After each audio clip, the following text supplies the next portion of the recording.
aquilo que o pessoal chama de depressão pós-prato. Se você sentir um pouquinho com vontade de dormir, pode levantar, fazer um negocinho assim, como o rapaz ensinou, né? Mas não vou perder tempo. Agora bagunçaram o meu horário. Mas aqui, ó, pode falar.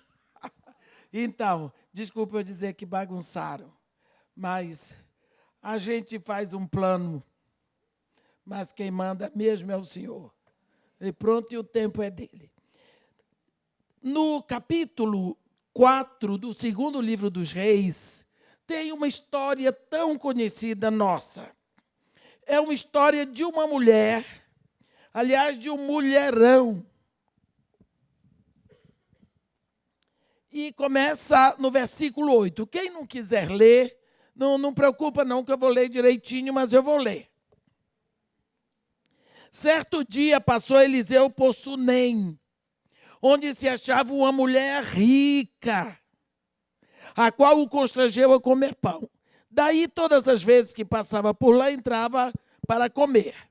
Ela disse a seu marido: vejo que este que passa sempre por nós é santo homem de Deus. Façamos-lhe, pois, em cima um pequeno quarto, obra de pedreiro, e ponhamos-lhe nele uma cama, uma mesa, uma cadeira e um candeeiro. Quando ele vier à nossa casa, retirar-se-á para ali. Um dia, vindo ele para ali, retirou-se para o quarto e se deitou. Então disse ao seu moço Geazi: chama esta sunamita. Chamando a ele, ela se pôs diante do profeta. Este dissera a seu moço: dize-lhe, eis que tu nos tens tratado com muita abnegação. Que se há de fazer por ti? Haverá alguma coisa de que se fale a teu favor ao rei ou ao comandante do exército? Ela respondeu: habito no meio do meu povo. Então disse o profeta: que se há de fazer por ela? Geazi respondeu: ora, ela não tem filho e seu marido é velho. Disse Eliseu: chama-a. Chamando a ele, ela se pôs à porta. Disse-lhe o profeta: por este tempo, daqui a um ano, abraçarás um filho. Ela disse: não, meu senhor, homem de Deus, não mintas a tua serva. Concebeu a mulher e deu à luz um filho no tempo determinado, quando fez 1 ano, segundo Eliseu lhe dissera. Tendo crescido, o menino saiu certo dia ter com seu pai, que estava com os segadores. Disse a seu pai: ai, a minha cabeça. Então o pai disse a seu moço: leva-o à sua mãe. Ele o tomou e o levou à sua mãe, sobre cujos joelhos ficou sentado até o meio-dia e morreu. Subiu ela e o deitou sobre a cama do homem de Deus, fechou a porta e saiu. Chamou seu marido e lhe disse: manda-me um dos moços e uma das jumentas, para que eu corra ao homem de Deus e volte. Perguntou ele: por que vais a ele hoje? Não é dia de festa de lua nova, nem sábado. Ela disse: não faz mal. Então fez ela albardar a jumenta e disse ao moço: guia e anda, não te detenha no caminhar, senão quando eu te disser. Partiu ela, pois, e foi ter com o homem de Deus ao Monte Carmelo. Vendo-a de longe, o homem de Deus disse a Geazi, seu moço: eis aí a sunamita. Corre ao seu encontro e dize-lhe: vai tudo bem contigo, com teu marido, com o menino? Ela respondeu: tudo bem. Chegando ela, pôs o homem de Deus ao monte, abraçou-lhe os pés. Então se chegou Geazi para arrancá-la, mas o homem de Deus lhe disse: deixa, porque sua alma está em amargura, e o Senhor me encobriu e não me manifestou. Disse ela: pedi eu ao meu senhor algum filho? Não disse eu: não me enganes? Disse o profeta Geazi: cinge os lombos, toma o teu bordão, o meu bordão contigo e vai. Se encontrares alguém, não saúde, e se alguém te saudar, não lhe respondas. Põe o meu bordão sobre o rosto do menino. Porém, disse a mãe do menino: tão certo como vive o Senhor e vive a tua alma, não te deixarei. Então ele se levantou e a seguiu. Geazi passou adiante deles e pôs o bordão sobre o rosto do menino. Porém, não houve nele voz nem sinal de vida. Então voltou a encontrar-se com Eliseu e lhe deu o aviso e disse: o menino não despertou. Tendo o profeta chegado à casa, eis que o menino estava morto sobre a cama. Então entrou, fechou a porta sobre eles ambos e orou ao Senhor. Subiu na cama, deitou-se sobre o menino e pondo sua boca sobre a boca dele, seus olhos sobre os olhos dele, suas mãos sobre as mãos dele, se estendeu sobre ele e a carne do menino aqueceu. Então se levantou e andou no quarto, uma vez de lá para cá, e tornou a subir e se estendeu sobre o menino. Este espirrou 7 vezes e abriu os olhos. Então chamou a Geazi e disse: chama a sunamita. Ele a chamou e, apresentando-se ela ao profeta, este lhe disse: toma o teu filho. Ela entrou, lançou-se aos pés dele e prostrou-se em terra, tomou seu filho e saiu. Bem, vamos ver. Essa é a primeira parte da história, porque a história se completa no capítulo 8. Esta mulher, só sabemos que ela era rica. A Bíblia está dizendo que ela era rica e era de Sunem. Dificilmente uma mulher rica se importa com alguma necessidade ao redor delas. Não é? Não é comum. A qualidade que a Bíblia dá para essa mulher é que ela era rica e era de Sunem. Mas de uma hora para outra incomodou ao coração dessa mulher ver o profeta chegar lá na cidade e ficar procurando um lugar para comer. Ela olhou para a casa dela e viu que ela podia perfeitamente convidar o profeta para fazer as refeições ali. E ela chamou, e ele aceitou. E ela disse: de hoje em diante, todas as vezes que o senhor chega em Sunem, o lugar para fazer as refeições é aqui. Muito bem. Depois, ela achou que era pouco. E alguma coisa ficou no coração dela, ela começou a sonhar, começou a planejar, arrumou tudo como toda mulher faz.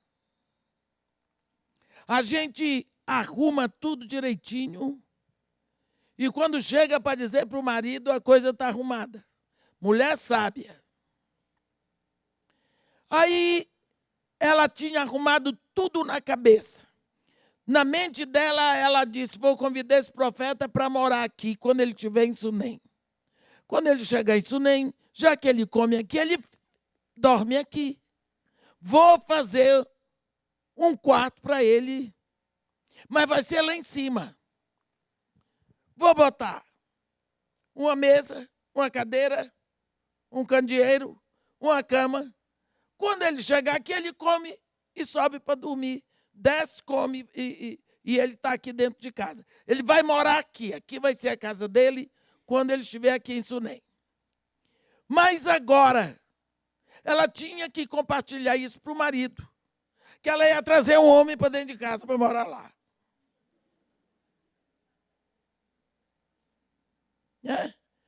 Ela estava pensando, não se sabe se o marido era ciumento. Ela pensou e esperou a hora para atacar. Tem que esperar a hora do marido estar vulnerável. E ela simplesmente esperou a hora. Lá um belo dia, não sei, quando eu saí do púlpito assim é porque é coisa minha. Ela esperou a hora que ela estava lá, sentada com o marido, passou a mão na cabeça dele e disse, como quem não quer nada: eu tenho observado, querido, que esse homem aqui que vem comer aqui, ele é um santo homem de Deus. Aí eu estava pensando, quem sabe a gente fazia lá em cima para ele um quartinho assim, obra de pedreiro, põe uma caminha, uma mesinha, cadeirinha, devia ser goiano. E mineiro que gostam desse negócio de coisinha. Bota lá, aí quando ele vier, ele come e já sobe para dormir. E o marido, coitado, ela correu. Ela já tinha tudo organizado. Mandou fazer a suíte do profeta. Da próxima vez que o profeta chegou, em Sunem ela disse: quando o senhor chegar aqui, o senhor não vai procurar lugar nenhum para ficar. A sua casa é aqui na nossa casa. Construímos lá em cima para o senhor um lugar para o senhor habitar. O senhor descansa lá e come aqui embaixo, mas aqui vai ser a sua casa. Eliseu ficou tão grato com a atitude daquela mulher, com o carinho dela, com a atenção dela, com essa percepção e essa demonstração de cuidado. Ele disse para Geazi: Geazi, como é que a gente vai fazer para demonstrar a nossa gratidão por essa mulher? Não há quem seja tão rico que não precise de nada, e nem tão pobre que não tenha o que dar. Me chama aí essa sunamita.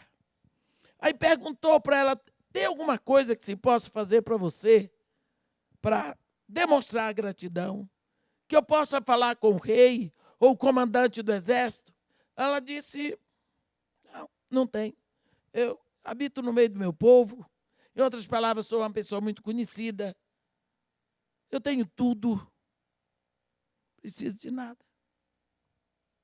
Preciso de nada. Muito obrigada, desceu. Ele ficou pensando, olhe bem, e disse: Geazi, não tem nada mesmo que se possa fazer? Aí Geazi disse para ele: olha, ela não tem filhos e o marido, é velho. Em outras palavras, se depender dele, já era. Só um milagre. Vamos ver um pouquinho. Essa sunamita era uma mulher, a Bíblia diz, rica.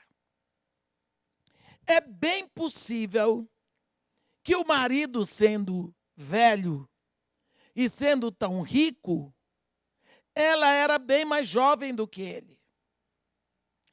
Toda mulher que casa, ela tem um desejo. Ela quer engravidar, ela quer ter um filho, ela quer amamentar. Essa mulher deve ter tentado muitas vezes. Ela precisava de um herdeiro para tudo aquilo. Mas não apenas isso. Foi o sonho que ela foi tentando e a frustração veio chegando e a ferida foi crescendo e o sonho não foi esquecido, porque sonho não se esquece. Sonho se guarda no interior, vestido de frustração. Quando Eliseu mandou chamar, que ela sobe, Eliseu disse para ela: daqui a 1 ano, por esse tempo, abraçarás um filho.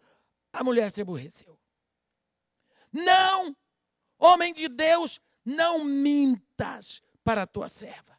Por que essa mulher, de uma hora para outra, foi tão agressiva? Ela foi agressiva porque ele foi mexer na gavetinha do sonho frustrado. Ele foi mexer numa área da alma dela que ela tentou deixar para lá há muito tempo. Ela queria acostumar a viver com aquela situação. Eu não tenho filhos. Mas o profeta foi direitinho ali. E por que ela disse que ele estava mentindo? Porque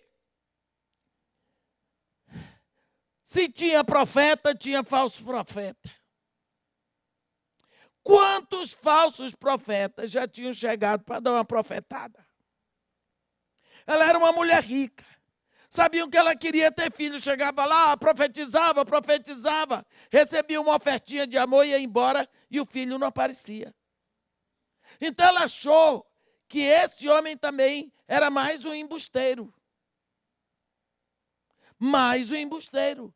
E ela se aborreceu, porque ela disse: eu não fiz nada para o senhor por interesse.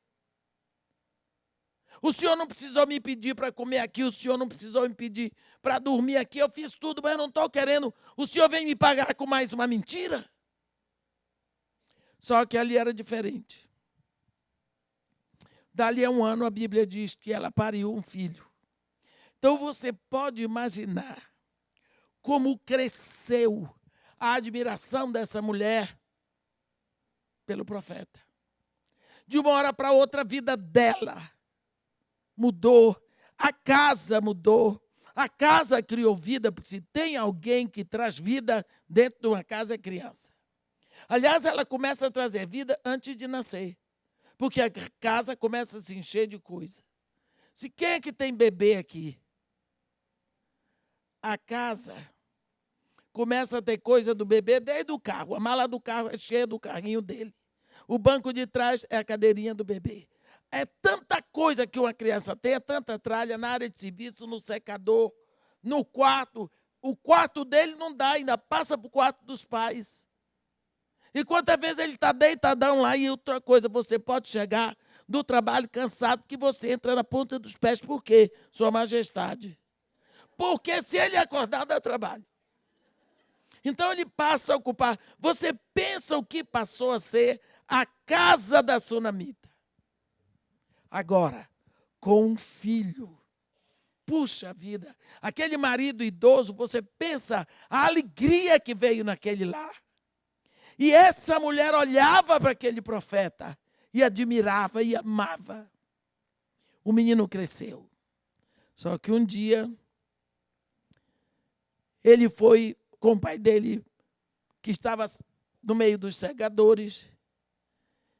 Ai, minha cabeça! O pai mandou levar para a mãe. Um aneurisma, deve ter sido, dizem, um aneurisma. Ficou no colo da mãe, meio-dia morreu. Pensa o que é isso. Ela viu o sonho dela, morto nos braços dela. Olhou para o marido, teve pena daquele homem idoso, que aquele homem devia ser louco pelo filho. De uma hora para outra, tudo o que eles tinham, não havia dinheiro que pudesse trazer de volta aquilo tudo que eles acabaram de perder. Ela se recusou a dizer para o marido. Ela cuidou para que o marido não sofresse. Ela abraçou o filho, subiu, colocou em cima da cama do profeta e pediu para o marido para trazerem jumenta. Ela disse, eu vou lá e volto. O marido disse, mas não é sábado, não é lua nova, eu vou. E o marido fica em casa sem saber que o menino estava morto. Quando ela ia chegando de longe, o profeta viu e disse para Geazi, lá vem a sunamita. E pensou, deve ser algum problema. Vai lá e pergunta para ela se está tudo bem com ela, com o marido e com o filho. Geazi foi, ela disse, está tudo bem. O que é que aquela mulher queria dizer? Meu assunto não é com você está tudo bem, meu assunto é com ele lá. Não é? Ela não disse aquilo por fé que estava tudo bem com o garoto, não. Ela disse aquilo porque ela disse, eu vim aqui, não foi para falar com você. Está tudo bem? Tudo bem. Deixa eu só parar aqui. Uma das qualidades dessa sunamita é que ela não era fofoqueira. Tem mulher que é fofoqueira. Começa com aquele negócio que eu vou abrir o coração e haja fofocar. Tem um problema com o pastor, antes de falar com o pastor, a congregação toda já sabe. Porque você viu o que o pastor fez? Ele disse aquilo lá na pregação, fazendo indireta para mim, porque ele não foi me visitar, porque ele não procurou. Eu estava no hospital, ele não foi lá, ele não falou, ele isso, ele aquilo, que papapá, diz para todo mundo, eu preciso abrir o meu coração, eu quero desabafar. E não desabafo, já fofoca. Último a saber vai ser o pastor. Por quê? Ela disse, não, meu assunto é com ele, eu vou dele. Com você está tudo bem. Isso é uma das coisas que a gente precisa evitar. Negócio porque eu preciso abrir o coração. Veja onde é que você abre o coração. E com quem você abre o coração. Senão vai ser caminho de morte. Ela disse, é com ele. Foi lá. Aí o profeta disse, Geazi, toma o meu bordão, vai e põe em cima lá do menino, porque essa mulher está com o coração em amargura e Deus me encobriu. Geazi correu. Quando ela disse para o profeta, por acaso eu pedi algum filho para você? Eu não lhe disse que você não mentisse para mim? Por que você foi mexer no meu sonho, na minha dor, na minha frustração? Porque pior do que não ter um filho é ter para enterrar. O profeta mandou o bordão. Só que ela não podia ficar sozinha com o profeta. Ela era casada, o profeta estava sozinho. E ele sabia que não podia ficar com ela. E quando ele mandou o bordão, talvez ele pensou que ela ia. Ela virou o profeta e disse, tão certo como vive o Senhor e vive a tua alma, eu não te deixarei, vou ficar aqui. Acabou. Isso é um mulherão, né? É uma mulher que sabe o que quer. Você vai dar um jeito naquilo que você começou.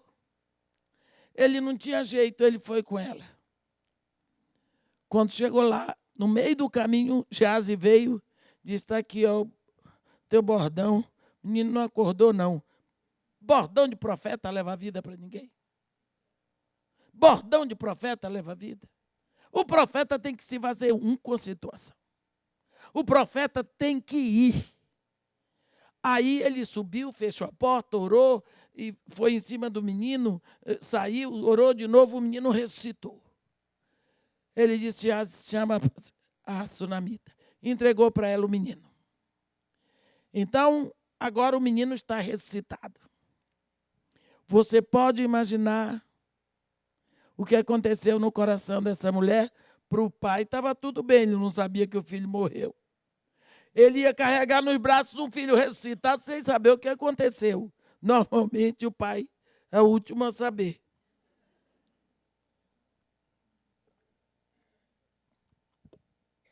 Cresceu a admiração pelo profeta. O menino cresceu. No capítulo 8 tem o resultado.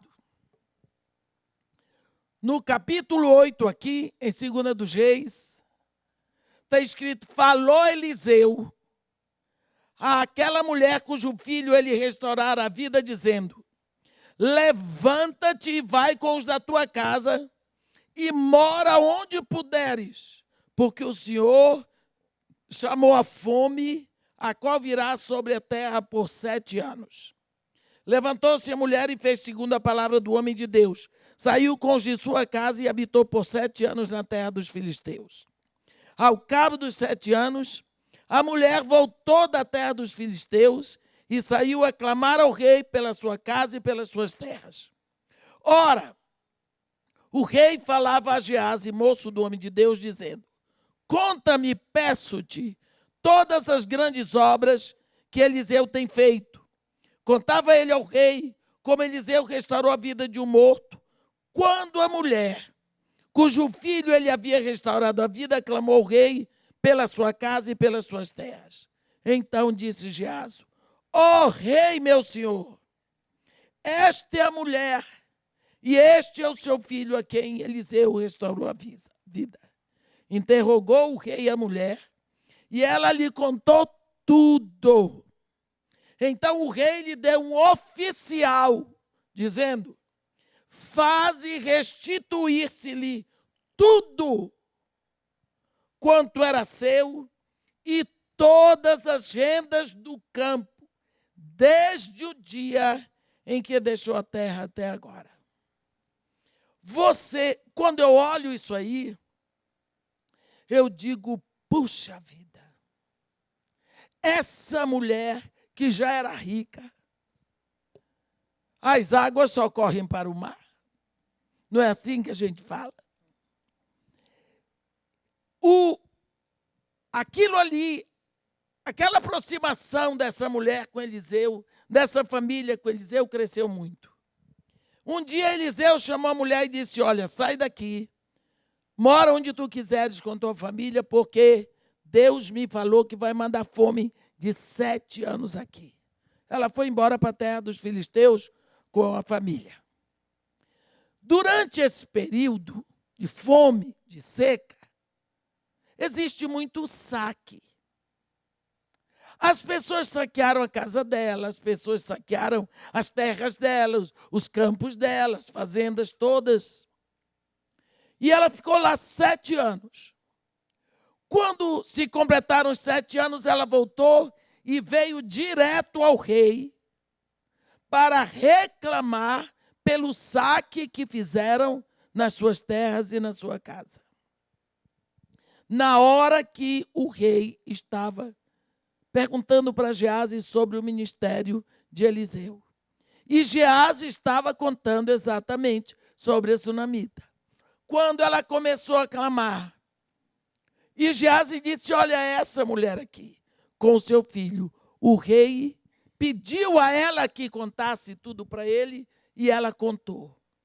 Resultado, o rei deu uma ordem real, um oficial, que seja devolvida a esta mulher tudo. Você pensa o que é?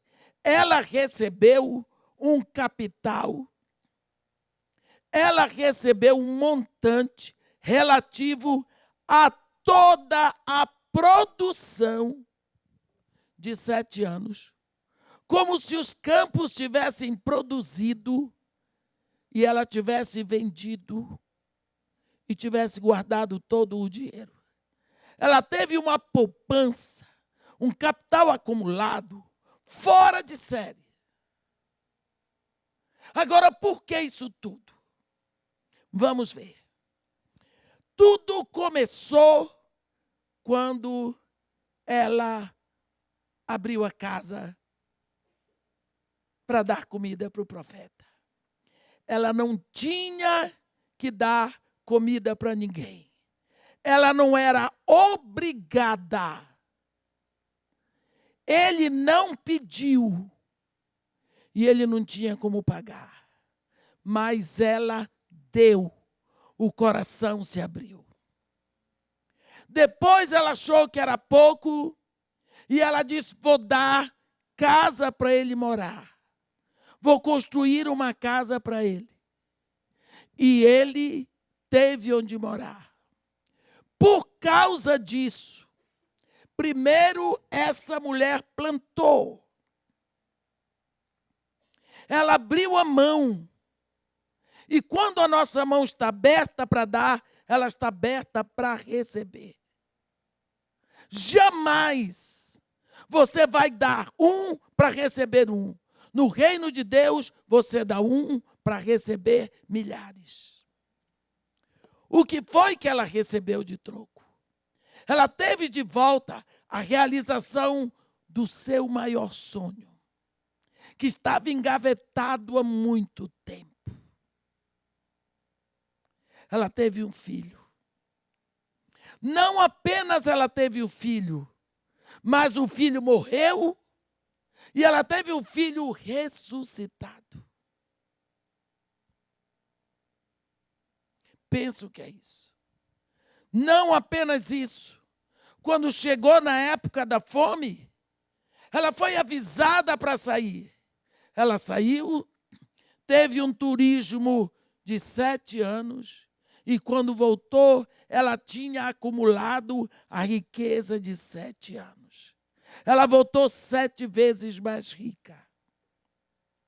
Por quê? Porque ela abriu a mão.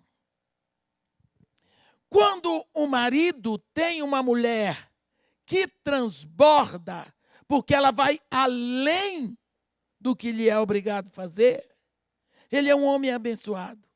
Você vê o marido dela, abraçou um filho no colo, na sua velhice, porque ele tinha uma mulher que transbordou.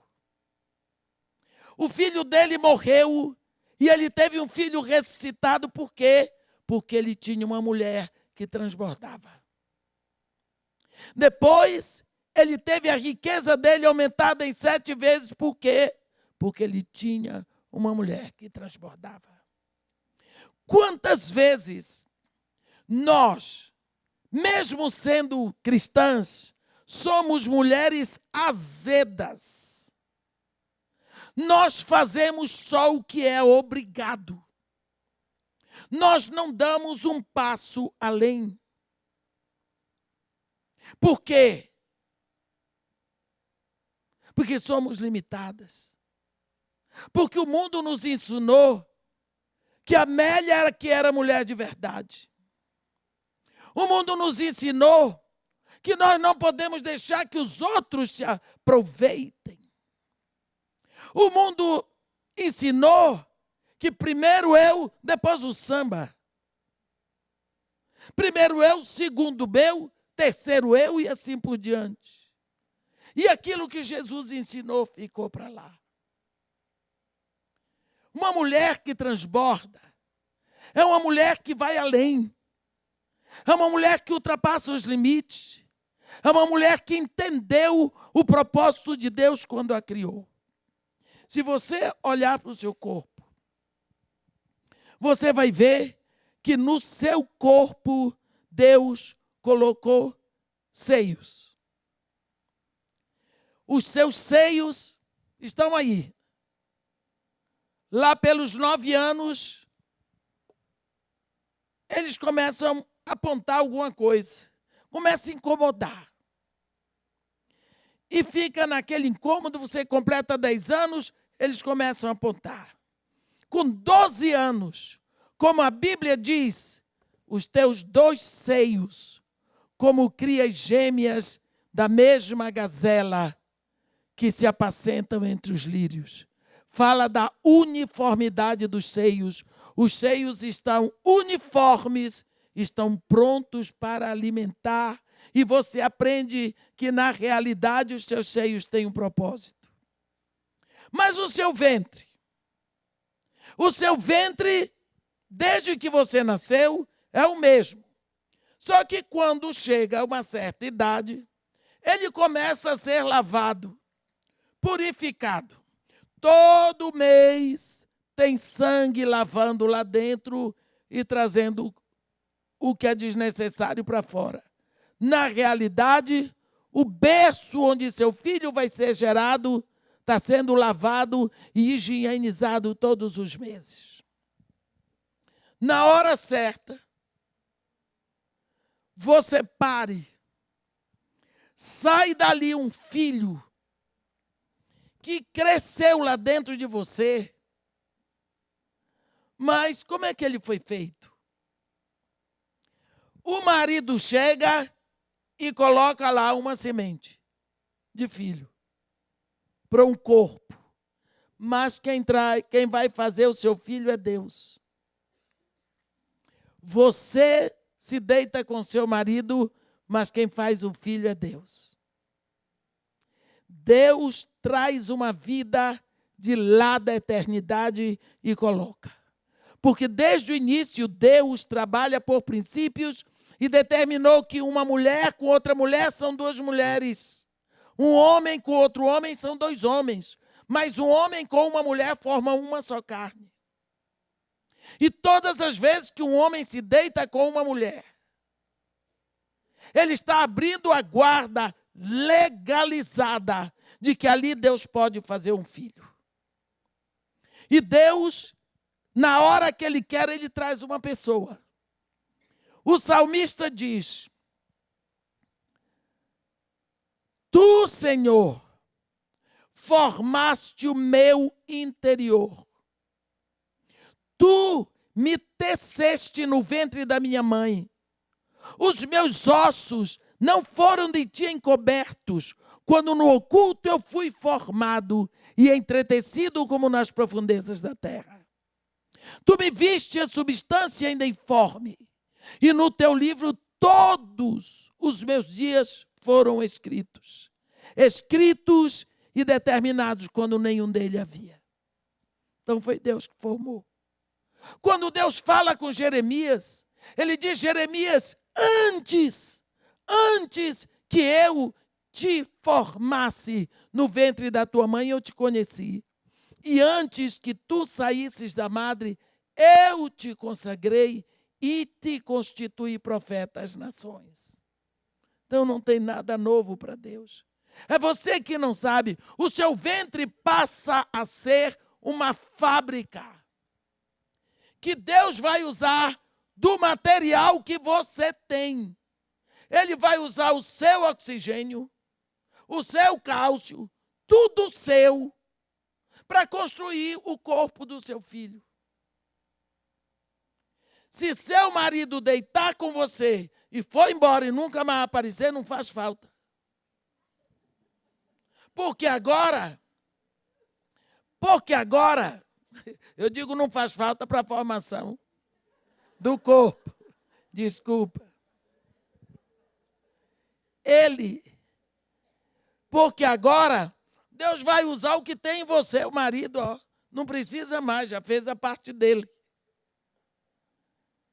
E a criança vai se formando e você tem que ir se suprindo e repondo, porque Deus vai tirar de você o que é necessário. Então você que se vire para repor. E quando tiver pronto, não é você que determina. A criança diz, não preciso mais daqui. Aí ele começa a fazer força para sair, e o útero que não quer explodir diz, sai. Sai que está grande demais. E eles empurram e abrem os ossos dos quadris e dói, mas ele vai sair. Ou sai, ou o médico tem que cortar. Quando esse filho nasce, você diz, não sabe de nada. Bota no peito que ele sabe sugar. Pode botar, porque naquela hora os seus seios começam, endurecem, aquecem, estão gritando. Ei, mamadeira pronta, porque eles estão duas mamadeiras, começam, é nossa vez. E quando você bota o filho aqui, você vê que, como é que aprendeu a sugar? Como é que sabe? Ele vai assim, ó, até encontrar o mamilo e suga. Por que isso tudo? O seu corpo se abriu, produziu um filho. Os seus seios explodem e alimentam uma pessoa. O que é isso no seu corpo? Que só acontece no seu corpo, não aconteceu no corpo do seu pai, nem do seu marido, nem do seu irmão. Porque Deus lhe deu um corpo para explodir, para produzir, para entregar, para dar. O que sai do seu corpo é para o bem de quem está lá fora. Mas nós temos um corpo invisível chamado alma. E a nossa alma é assim. Quanto mais nós entregamos para fora, mais completas nos tornamos, porque isto que Deus botou na mulher. Deus não colocou limite nenhum na mulher. Porque não existe limite para Deus. Você vai ver que quanto mais você se entrega, mais existe para entregar. Quanto mais você se dá, mais existe para você se dar. E outra coisa, mais feliz você fica. Se você refrear e começar a se sentir espoliada, escravizada. Tem mulher que diz, não sou escrava. Trabalhei o dia todo. Chega em casa, tem que fazer sopa. Cada um faça, tem comida na geladeira, se vira. Você não se realiza. A sua realização vai estar quando você chega em casa cansada e você botar a comida em cima da mesa e ver todo mundo comer. Porque você é feliz quanto mais você dá. Quanto mais você dá, mais você tem para dar. Não existe limite. Porque é só quando você dá que você vai ter um retorno. Porque sem dar você não tem retorno. Essa mulher sunamita, tudo o que ela sonhava na vida dela, e muito mais do que ela sonhava, chegou na vida dela quando ela começou a dar. Quando ela abriu, mas ela abriu sem esperança de receber. Sem esperança de receber. Porque ela abriu para uma pessoa que não podia dar nada para ela. Deixa eu dar um outro exemplo, depois a gente volta para a Sunamita. Você lembra de Ruth? Ruth era uma moabita. Estava tendo fome em Belém. E a família de Elimeleque era o marido e Noemi era a esposa. Resolveram emigrar para procurar dias melhores. Foram para Moabe. Chegaram lá, se instalaram, viveram. Tinham 2 filhos, Maalon e Quilion.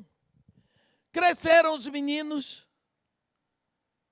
Crescendo, Maalon casou com Ruth, uma moabita. Quilion casou com Orfa, outra moabita. Passa o tempo, morre o marido de Noemi, Elimeleque. Noemi ficou viúva. Só que morrem também os 2 filhos de Noemi, Maalon e Quilion, e Ruth e Orfa ficaram viúvas. Naquele tempo, quando um filho ia casar, ele pagava o dote pela moça. Em outras palavras, ele comprava a moça. A moça era propriedade dele. Então, agora que ele morreu, eles morreram, essas moças são heranças para Noemi. Elas passam a ser propriedade de Noemi. Mas Noemi era uma mulher boa. Ela ouviu dizer que em Belém as coisas tinham melhorado. Então ela chama as 2 e diz, olha, eu vou voltar para a minha terra. Vou voltar para Belém Efrata. Eu vou forrear vocês. Estou libertando vocês para vocês voltarem para a sua família, para os seus pais, para os seus deuses, para vocês casarem, vocês são jovens, precisam ter a vida de vocês. As 2 choraram e disseram que queriam ficar com ela. Ela disse, não, volta. Orfa deu uma choradinha e pegou a bênção e foi embora. Mas Ruth não. Ruth disse, olha, Noemi, não me instes para que te deixe. Não me obrigue a não te seguir, porque onde quer que tu fores, eu irei. Onde quer que pousares, pousarei eu. Onde quer que morreres, ali eu morrerei e serei enterrada. Faça-me o Senhor como bem Ele aprover, se não for apenas a morte que me separar de ti. Quando Noemi viu aquela disposição, disse, pronto, não tem jeito. Sabe o que Ruth estava fazendo? Ruth abriu mão da liberdade dela. Ela tinha o direito, naquele momento, de agradecer a Noemi e ir embora, constituir família, ter a vida dela. Ela disse, não. Eu vou tomar conta de você na sua velhice. Não vou casar, não vou fazer nada. Vou prover para você na sua velhice, vou cuidar de você. Ela abriu mão da vida dela. Desceram as 2 para Belém. Chegou em Belém, você vê que a primeira atitude de Ruth é ir catar grãos para dar comida para a sogra. Enquanto Ruth estava provendo tudo, Noemi estava pensando numa lei que ela conhecia, mas Ruth não conhecia. A lei do levirato. Se um homem casa, não tem filhos e morre, a esposa vai ter que se deitar, a viúva vai ter que se deitar com o irmão, mas como ele não tinha irmão que morreu também, com o parente mais próximo, para levantar descendência para o marido que morreu. É a lei do levirato. Então, Noemi se lembrou de um parente rico, próximo, que podia casar com Ruth. O nome dele era Boaz. E Ruth estava catando grãos na fazenda de Boaz. E ela diz, chama Ruth e diz, Ruth, não haveria eu de procurar-te um lar para seres feliz? Ruth tomou um susto. Por acaso, não é Boaz um dos nossos parentes próximos? Esta noite ele vai estar limpando cevada na eira. Banha-te, põe os teus melhores vestidos, desce a eira e não te deis a conhecer. Ela deu o caminho todinho para Ruth ir. E foi assim que Ruth, então vai vencer a esposa de Boaz. E através disso vem para o colo de Noemi um neto. Está vendo? Ruth vai ser uma moça feliz, bisavó do rei Davi. O que foi feito de Orfa? Orfa segurou a bênção. Está me dando, não vou embora. Já fui. Ruth disse, não, Ruth abriu mão de tudo. Ruth entregou o futuro dela para cuidar de uma velha dura que não tinha nada para dar de volta para ela. E foi quando ela abriu mão de tudo que as mãos delas ficaram cheias de todo o bem que ela nem podia imaginar. Por quê? Porque ela transbordou. Ela foi além. Por isso ela foi feliz. Vou dar só mais um exemplo e nós voltamos para a Sunamita. Lembra de Rebeca, a mulher de Isaac?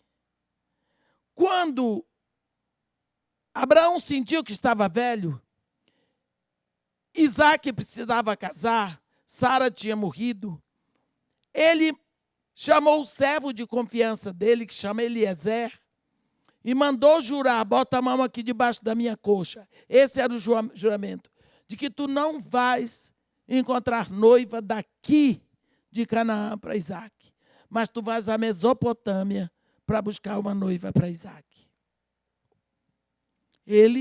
A Bíblia que ele diz que ele tomou 10 dos camelos de Abraão, pegou roupas e joias e desceu. Agora você veja que missão. Buscar uma noiva para o filho do seu senhor. Ele amava Isaac. Aí quando ele chegou lá, na Mesopotâmia, ele fez a seguinte oração. Ó Senhor, Deus do meu senhor Abraão, rogo-te que me acudas hoje e uses da bondade para com meu senhor Abraão. Eis que estou ao pé da fonte de água, e as filhas dos homens desta cidade saem para tirar água. Dá-me, pois, que a moça a quem eu disser, inclina o cântaro para que eu beba. E ela me respondeu, bebe, e darei ainda de beber aos teus camelos, seja a que designaste para o teu servo Isaque. E nisso verei que usaste de bondade para com meu senhor. Olhe qual era a única exigência, o único pedido para uma moça ser esposa de Isaque, que ela fosse transbordante. Porque ela teria que dar água a um homem que ela nunca viu. Mas fora dar água para ele, ainda ia dar água para os 10 camelos. Isso é uma mulher que gosta de transbordar. Isso é uma mulher que não mede esforços para ajudar, que não mede esforços para suprir a necessidade. Pois quando ele chegou lá, ele viu Rebeca. E Rebeca encheu o cântaro de água e ele disse para ela, dá-me de beber um pouco da água do teu cântaro. Ela respondeu, bebe, meu senhor. E prontamente, baixando o cântaro para a mão, lhe deu de beber. E acabando ela de dar a beber, disse, tirarei água também para os teus camelos até que todos bebam. Nós sabemos que para tijolar um camelo precisam 20 cântaros. Ela não deve ter tijolado os camelos, mas se ela deu um cântaro para cada camelo, ela fez 20 idas ao poço. Para tijolar, para dar de beber, para saciar a sede de camelos que não eram delas e eram de um homem que ela nunca tinha visto. Ela fez. E você pode imaginar a alegria daquela moça tirando água, dando para os camelos? Porque quando a gente dá, a gente fica muito feliz. Porque a alegria é de dar. Não é? Então, ele, olhando para aquela moça e vendo nela a resposta da oração dele. E assim que ele foi à casa dela, e quando ele fez o pedido, ela aceitou ser noiva de Isaac sem conhecê-lo, e ele deu presentes para sua mãe, para seu irmão Labão e todo mundo, porque aonde existe uma mulher transbordante, a família toda é abençoada. A mãe dela foi abençoada recebendo presentes caríssimos, seu irmão também. Na casa de Ruth, Noemi foi muito abençoada, porque tinha dentro de casa uma moça transbordante. Então, quando nós vemos mulheres assim, que são felizes porque se entregam, porque não medem os esforços, nós pensamos, por que será que muitas de nós estamos com a vida amarrada? Nós não estendemos a mão, nós não abrimos o coração, nós reclamamos com facilidade, nós refreamos o sorriso, o canto, a dança. Quantas pessoas, mesmo crentes mulheres, elas perderam a arte de dizer boas palavras, perderam a arte de elogiar. Há quanto tempo você não faz um elogio a seu marido? Há quanto tempo você não expressa admiração? Há quanto tempo você não elogia seus filhos? Há quanto tempo você não diz da alegria de ter casado com aquele homem? Você não demonstra felicidade em ter aquele companheiro? Por que você não transborda? Porque você olha mais aquilo que lhe desagrada, em vez daquilo que agrada.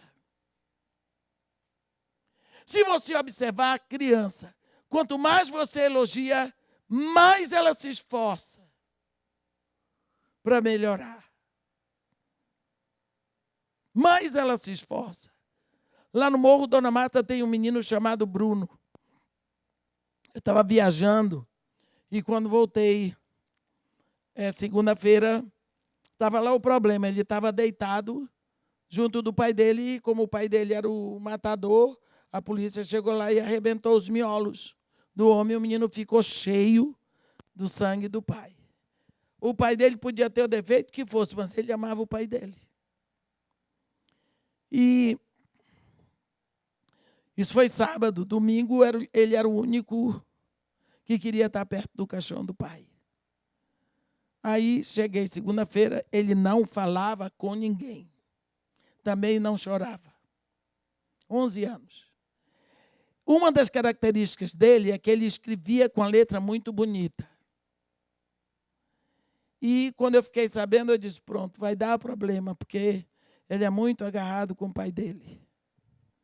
Aí eu fui lá, cheguei dentro da casa de Marimata, pedi para alguém ir chamar. E ele veio. Ele chegou, olhou para mim, mas olhou com tanta raiva. Eu disse, Bruno, eu fiquei sabendo de tudo o que aconteceu. E eu gostaria de ter estado aqui para lhe acompanhar ontem. Mas eu estava viajando, estava em São Paulo. Eu fui me chegando para ele, eu abracei, eu não pude mais falar nada, comecei a chorar. Foi quando esse menino começou a chorar. Aí nós ficamos muito tempo ali, eu orava em voz alta e gemia e chorava. O menino tremia. Já com 11 anos eu pensei que eu não ia aguentar o peso dele. Bem, ficamos assim um tempo. Sabe o que aconteceu com ele? Ele perdeu a capacidade de escrever. Ele escrevia, a letra dele era do tamanho de um grão de arroz. Só que ele escrevia a página todinha, só ali em cima daquele grão de arroz. Tudo ali, até fazer um buraco. Ele não saía de lá. Olhe o dano que aconteceu lá dentro. Quer dizer, aquele menino se enroscou. A letra dele era o resultado do que aconteceu lá. Enroscou, fechou e ficou para desenroscar aquilo, deu trabalho. Sabe qual foi o método que eu usei? Eu usei o método do elogio. Eu dizia para ele, você vai conseguir. Olha aí, você conseguiu. Já saiu um pouquinho. Está muito melhor. Você sabe que ele foi saindo? Ele foi saindo. E ele nunca esquece disso. Ele agora tem um filhinho de 8 anos. E ele sempre me encontra e de vez em quando ele se lembra disso. Você veja como uma pessoa se fecha. Mas quantas vezes nós esquecemos que o combustível das pessoas é elogio. Quando você elogia, você leva a pessoa para frente. Você lembra a mulher de Elcana, Ana? Enquanto ele não deu aquela palavra para ela, ela não conseguia fazer um voto. No dia que ele abriu a boca e disse para ela, Ana, por que choras? E por que não comes?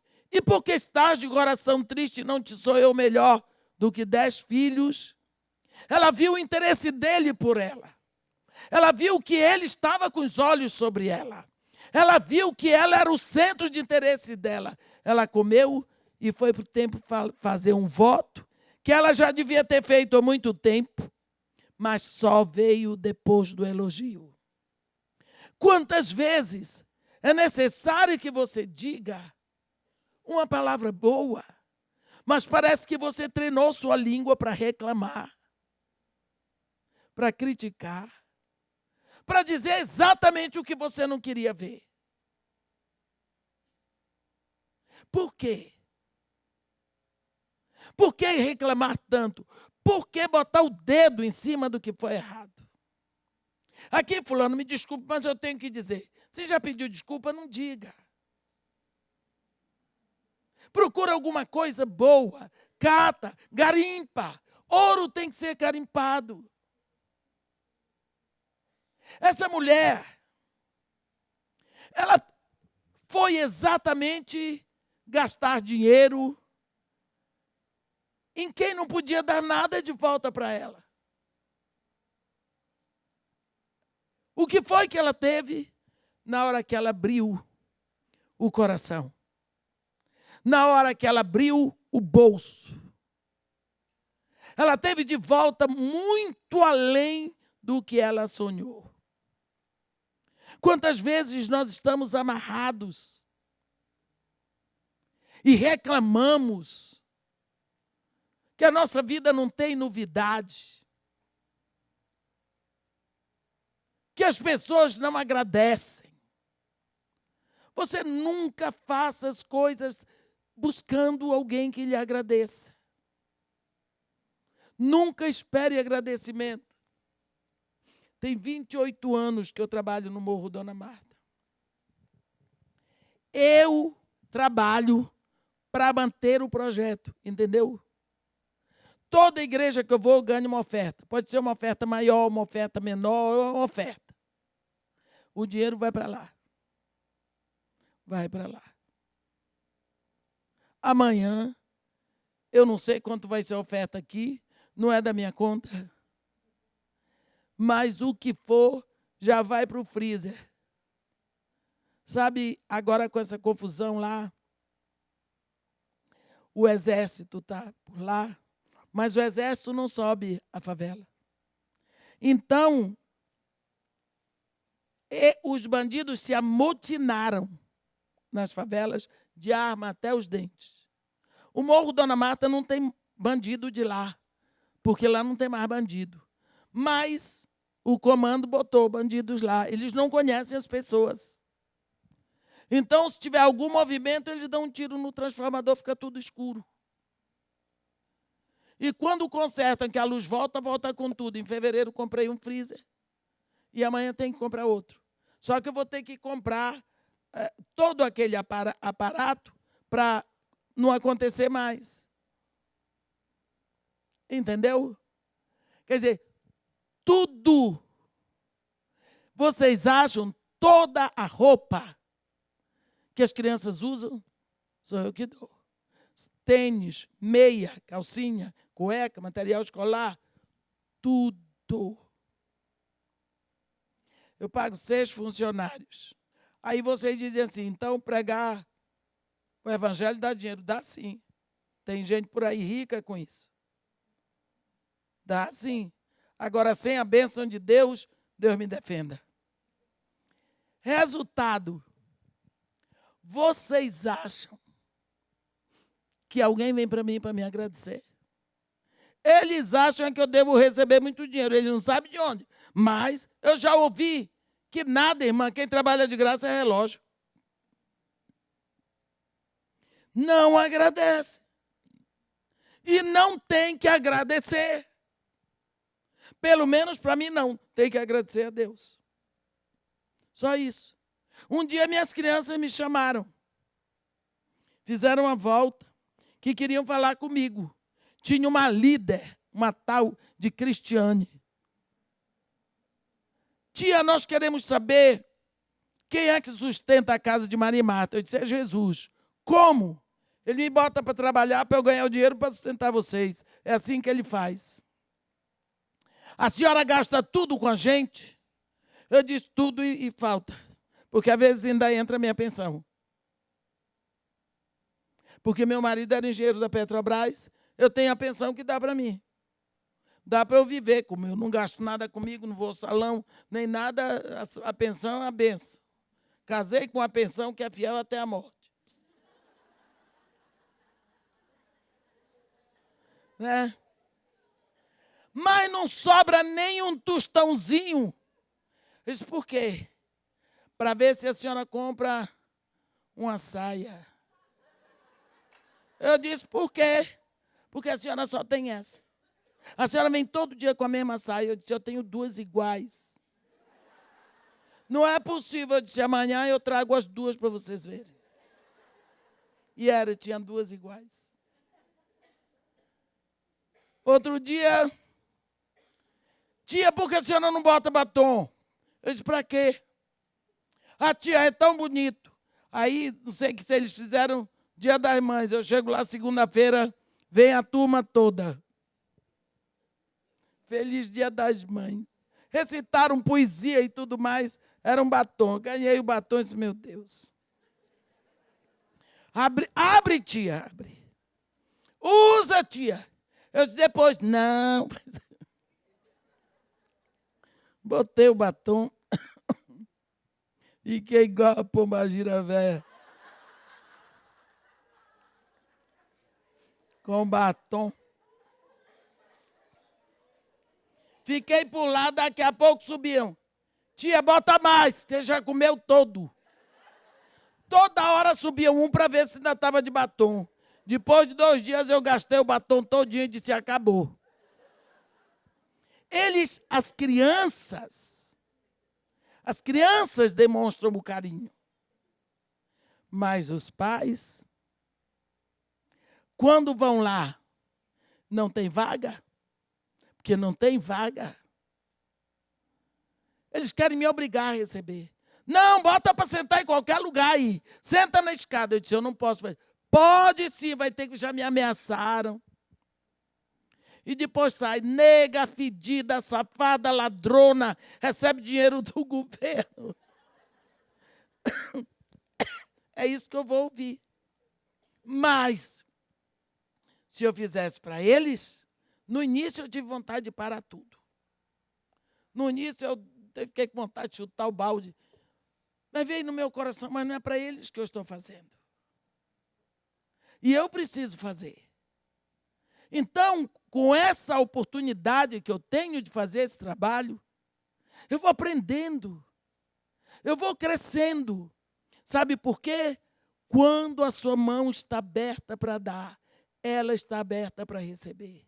Na hora que você dá, você não tem noção da porteira de bênçãos que você abre na sua direção. Nós precisamos ser mulheres transbordantes. Mulheres que olham as dificuldades como oportunidades. Nos aborrecemos, muitas vezes somos humilhadas, mas nunca se esqueça que você não está sozinho.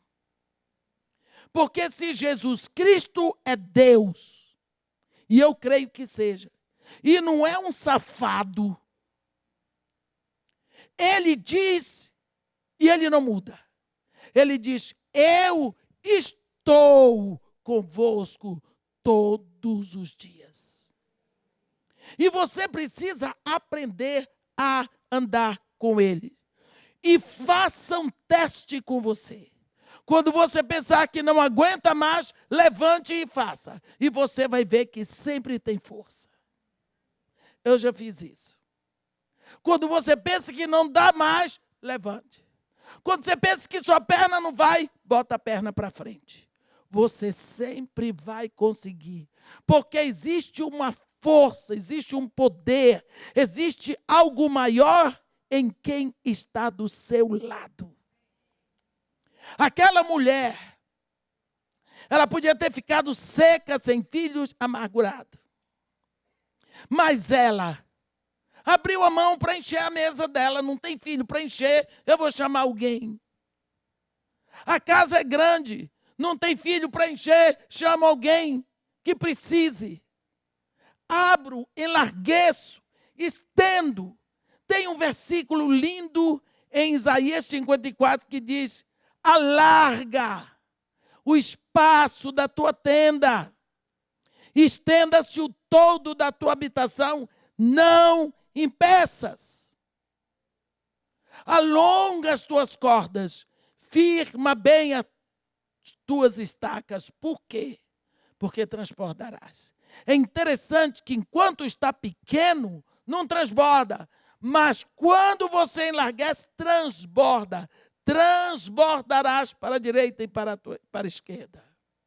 A tua posteridade possuirá as nações e fará com que se chegue em cidades assoladas, se povoe em cidades assoladas. Por quê? Porque quanto mais você dá, mais você tem para dar. Quanto mais você se estende, mais você tem para estender. Mas você precisa entender que isso é um elemento que Deus colocou em você porque você é mulher. Você sempre vai conseguir. Mas ele disse, sem mim, nada podereis fazer. Nada. Se você olhar nessa história da Sunamita, que nós lemos, você vai ver que Deus estava movendo todas as coisas. Deus estava suprindo o profeta através daquela mulher. Mas Deus estava suprindo a mulher através do profeta. Quando eu me lembro das coisas que já aconteceram na minha vida e do tanto que eu tenho aprendido desde que eu resolvi me entregar para cuidar de gente que não pode me dar um palito de fósforo. Eu me lembro que uma vez, foi na Copa do Mundo, o Brasil está jogando nos Estados Unidos. E tem aqueles homens que vão na favela só para engravidar a mulher e voltam, nunca mais aparecem. Tem crianças lá que têm 10 anos, viram pai 2 vezes, 3. Outros nunca viram o pai, outros não sabem o nome. É desse jeito. E Copa do Mundo, esses homens aparecem. Todos os dias sobe caminhão da Brahma, da Antártica. E não é só isso. Eles enfeitam a favela todinha de bandeirinhas. Fazem churrasquinho do lado de fora, é uma festa.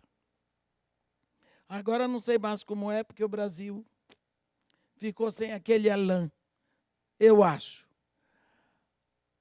Aí, na Copa de 94, aparece um desses. Tinha um filho de 5 anos, 5 anos e meio, o Rodriguinho.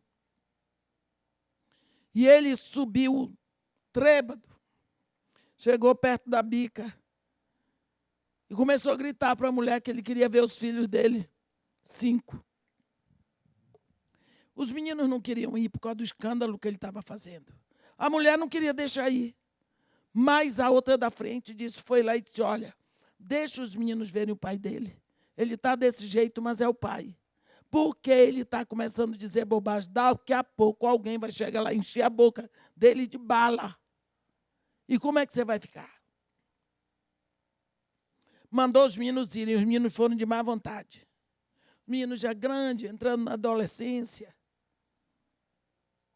Aí ele disse, ó, vocês vão tomar banho, trocar de roupa, cortar o cabelo, que eu vou levar vocês, vim buscar vocês para levar, para tirar retrato, para fazer os documentos, porque eu vou levar vocês para a América.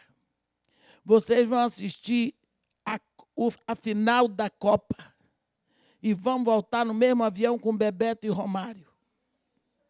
Não se pode dizer que ele não sonhava. Alto.